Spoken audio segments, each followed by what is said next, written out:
Hello, this is Athena Starseed and Dharmata Tara, and we are at the Mystic Journey in Venice, California.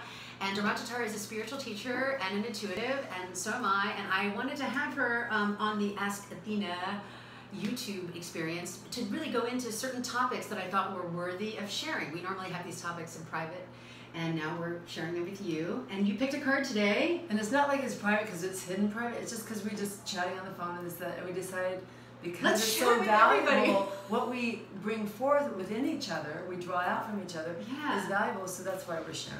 Okay, so you picked. This is my favorite subject. Oh, is it? It absolutely is, because my whole purpose on this planet is to inspire sharing, and I started that when I was in elementary school. I would bring Dr. Seuss books to the bus stop. We usually have a half hour, and I would see if people could walk. You know how there's like a curb, and you jump with your feet like this? Right. I'd set up relay races, and whoever could do it the longest, I'd give them a Dr. Seuss book. So I would inspire teamwork, something fun to do, and reading. And I would give my books away. And it was really fun. And then before you know it, the bus came, the time passed, and everybody had a good time instead of just being bored. Yeah. So you talk about, what is charity? Well, charity, to me, I mean, there's a general quality of generosity, right? So charity could be a smile. It doesn't have to be a physical gift. It doesn't have to be even, and it could be an action. It could be opening the door for somebody. But generally, it's making someone's life more enhanced, right? Yeah. So whether it's love, a smile, or a generous donation, or come stay in a house, or a meal, charity is an act of generosity, and hopefully it comes from a place of overflowing. There's so much love going on here. I just want to share more. And in fact, I think there's so much love here. It's no longer even an intention. I want to share more. It's just falling out of me. It's like the sun just shows sunshine. The ocean just gives water. The rain. If you ever go to her house, immediately she'll try to feed you. As soon as you sit down, and she brings out the best of the best of the best. It is usually amazing food that you haven't even tasted yet. Rose water and truffle goat cheese. Oh my God, it's so delicious. But it's true. It's if you feel immediately loved and enriched when you really give who you are. And it's a representation of who you are. Well, it's coming from the generous heart. Yeah. Right? So the act can come from smile, hug, love, food, meal, but it can go to helping someone get into a house, feeding the hungry. I'm working on a project on child sex slavery. 40 million children in slavery. How do we get them safe and in their homes and protected? And how do I even take the stance of how do we help the pedophile? So that's a charity of a heart of me assisting the woundedness of the pedophile and the woundedness that's going on with the child who's being raped. And so those are acts of charity. Wow. Really? So whether it's feeding people, the homeless people, you name the air and the planet, but let's get generous. And this also helps us get out of our self-centered, more narcissistic type of living. There is something other than myself that I can pay attention to. Whether it's one human being or a world, like choose it, global or the person sitting next to you. And you don't even have to know the person sitting next to you. A hug, a smile could be helpful. I took a money course, and in the money course they were talking about value and self-esteem and self-belief. And so in the course you had to take 100 $1 bills, and within an hour give them away. Wow. Either throw them out the window, or pass them out one at a time, or find people that you want to give away, and put them all in your bank account. And no, you didn't do that. And here's what happens: is the first reaction people had in the class was like, "Oh my God, I don't have an extra $100 just to throw away." And the teacher was like, "You're not throwing it away. You're investing it in the fact that you're going to be blessed tenfold coming back." And don't you know, within 7 days, I received a $1,000 check. Wow. From doing that exercise. And it was like magic to me at the time. This was like, I think almost 15 years ago. But I remember it had a profound effect on me, because they were like, you can't outgive God. You cannot outgive God. And so if you trust that you're going to have this experience, you will be blessed by having this experience. You can be unattached to where it comes from and how it comes in, and it builds this faith and strength. And it was just exercising more trust and less fear. Yes. So when I was a little kid, I think, talking about this at the beginning of the clip, it's just like, I felt when I gave, I gained light.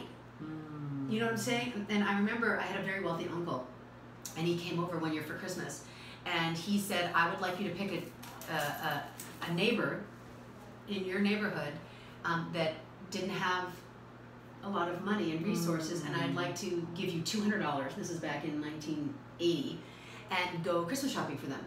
Get them some food and some gifts and play Santa Claus. And I was like, oh my gosh, and I had all this energy, and I went up to the thing, and I gave this stuff, and I felt so like expanded to give. It felt so amazing. That lesson has always stayed with me. And then as I got older, when I watched people, like, you ever been on a date and the guy doesn't want to tip the girl, the waiter, or somebody doesn't want to pay for the full price, and they try to cheap somebody down, and they were almost like they were miswired. Their aura felt contracted when they gave. Did you ever see anybody like that? Like they get uptight when they give, and other people expand when they give. Or they get very egoically attached, like, oh, look how much I gave. Oh yeah, that's another one. Yeah. So then it goes to the giving with unconditionally, not with any expectation of like even a thank you. Oh, that's like big. When there's a baby, I mean, That's like, so I change your diaper, where's the thank you? I bet you think, where's the thank you? I thank you. You just give because you're loving that being's benefit. You're getting the bump when you give. That's the bodhisattva. So that's what I want to say, is like, why some humans give, and the bump is, that's what they feel. And that's more than enough. And then other people, they feel that there's no room to give, or that they can't give, or they feel, what's the advice for people who are afraid to give, that they don't have enough? That story, I don't have enough to give. Well, in all honesty, what I say to those people, because I'm not about guilt tripping, that's a negative thing, and I'm not about like, and you should give, forcing it. I go to the thing, what inside of you didn't get enough? Oh, that's good. Because they may need to feel more generosity to themselves, and I'm not saying in a narcissistic way, but it's like, because if you really go to the part that feels afraid, and it's like, then there won't be enough, and she feels nurtured, then you come from an equanimity or an equal place, where now I have a choice, I can give or not give, and I'm not feeling like there won't be enough for me left. So some of it is just healing the own inner wound of the, it's not enough. Not enough love, not enough money, not enough whatever. Not enough. And or how about I'm not enough? And then the second is trust. If you trust that there's a massive universe of love, or God, or whatever you want to call that which is unlimited source, if you're trusting that, you're not going, well, if I give this away, there won't be enough, because it's just, the sun's constantly shining. It totally is. The breath, the air is constantly there for us to breathe. So the universe is generous. The birds are fed. Thousands and thousands. The birds are fed every day. Right? So if you can come from a place of trusting the generosity of spirit, and then knowing that there is enough for you, and there's enough love inside here for, then there's a natural thing. Because actually, if you see little kids, they'll they'll come over and tell them, like, do you? And they share. There's a natural sharing. So if that sharing is not there, then something happened. Something got injured along the way. It was all something like, well, then my toys got taken away, and there wasn't enough love for mom. So you're basically saying we come in sharing. We have to learn. It's like smiling. They're only if they're not fed, comfortable with something. And so sometimes the injury can start immediately. Right. And then they're like hoarding their little blanket, and then they're not little blanket. That's a little bad. But anyway, so I don't go to then give because, and here's the intellectual reasons. I go into like healing that which doesn't feel there is enough, and then going to the knowingness that there's trust. Like, do you remember that there's a big universe? Do you remember there's a God that loves? Do you know that you're lovable? Right. And going to that place so that they can come to the natural place of generosity, because it is our natural innateness to be actually. Flowers just give. They don't go, pay me $5 for that scent. They get nothing but just the being of being there and their essence. You know what? I would love to say that I can see humanity as a garden of Eden, and we're all flowers, and to be able to like be your own scent, and thinking that also too, that's more than enough. Your fragrance in my presence is more than enough. How generous you are. I love you so much. I love you too. All right, so that was the generosity she's giving. That touched me. I was like, oh. know. It's true though. It's true. And it's true, but because it, you know, I mean, she didn't say it to make me feel good. It was just a natural thing that came from her, right? So these are natural sharings. Yeah. And if you look at even humanity, like a 9/11 or war, people naturally start giving. That's amazing. The call to the human spirit. There's a natural of how to help, how to get that person out of the flood, how to make sure that their fires, that they have a home. So that's what I'm saying. It is the most natural thing in us, and if it's not, then why? Okay. Then go to that part that doesn't feel it, and not with blame or shame. Like you should, and you should, you know. Then give if you don't. No, give if you feel it, because you might need to receive more. Yeah, yeah. It is about tuning in, and it is about also starting with yourself, giving to yourself. I know a lot of moms that I do readings for that are depleted, that don't give to themselves, the moms that they don't take the bubble bath, they don't go out on the girls' night out, they don't get the babysitter to get their nails done. They're drained and exhausted, and then there's no self-care. It's imbalance. It's out of balance. It's all about balance, right? Yeah. So the gratitude is being able to see yourself as, like you said, nature's always giving to us, the sun is always giving to us, God is always giving to nature. And basic humanity is generous. I would say the basic goodness of humanity is generosity. So heal whatever needs to be healed within you, and then enjoy that generosity to yourself, and then the generosity is just going to flow. And that's charity. And that's charity, and that's our card. That's our card. So I'm just going to read the card to close the clip out. And this basically is a beautiful goddess, and in roses is the Divine Mother scent, which is the highest smell frequency, talking about flowers, the fragrance of the Divine Mother. Prayer and contemplation, that was your word for the last couple clips.